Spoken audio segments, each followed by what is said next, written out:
Ya hemos visto que en los árboles en general, pues un nodo puede tener una cantidad arbitraria de hijos, ¿no? Puede tener ninguno, puede tener 4 o puede tener 15.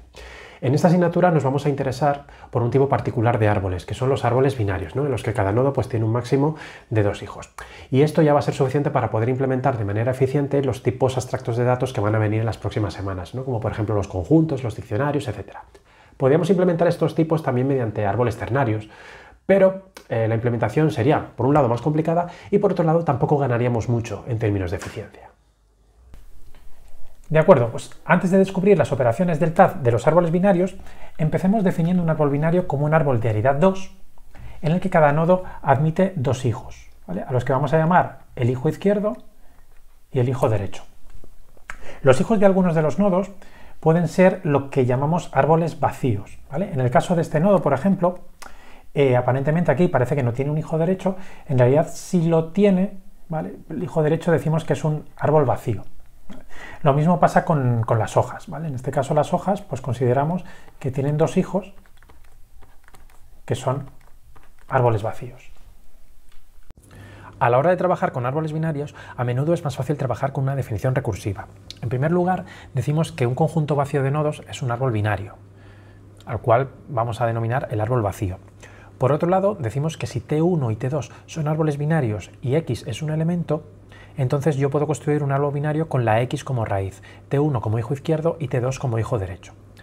En general, cuando veáis figuras como esta, que voy a mostrar más adelante, tened en cuenta que los triángulos, como este que tenéis aquí, representan árboles binarios. Cuando veáis un triángulo así, pensad pues, que ahí hay un árbol que puede tener varios niveles o puede ser vacío. Y si fuera vacío, en este caso, pues esta arista de aquí no existiría.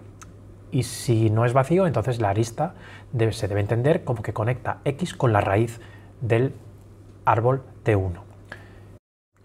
Nosotros vamos a utilizar dibujos como estos para especificar, porque es más visual y más intuitivo, pero tened en cuenta que esto no es una definición formal, como está mandado. No es del todo correcto razonar con dibujos porque no tienen un sustrato matemático detrás, aunque nosotros en este curso lo vamos a permitir, porque el razonamiento formal no es una cosa que yo vaya a exigir en esta asignatura. Me interesa más en este curso las intuiciones. No obstante, si queremos una definición matemática en condiciones, pues sería esta que tenéis aquí. No lo vamos a utilizar, pero por lo menos para que la sepáis. Un árbol binario es un conjunto de elementos que puede ser vacío, en este caso que correspondería al árbol vacío, o por el contrario es un conjunto que puede partirse en 3 subconjuntos disjuntos entre sí. La unión con el más dentro significa unión disjunta. Bueno, pues esta es la raíz, este es el subárbol izquierdo y este es el derecho. Ahora pasamos a las operaciones.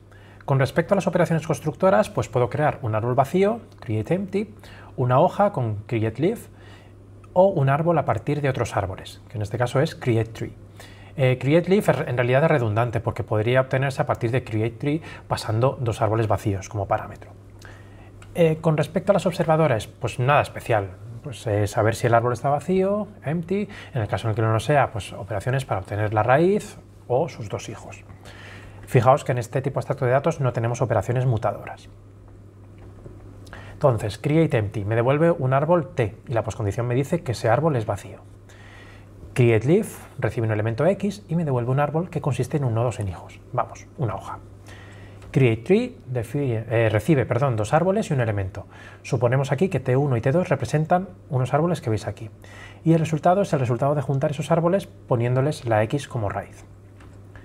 Las funciones left y right pues son triviales de especificar. Dado un árbol T no vacío con hijos T1 y T2, left me devuelve T1, que es el hijo izquierdo, y right me devuelve T2, que es el hijo derecho. Y root me devuelve el elemento que está dentro de la raíz. Por su parte, empty me devuelve un booleano, que es cierto si y solo si el árbol que se me pasa como parámetro es vacío.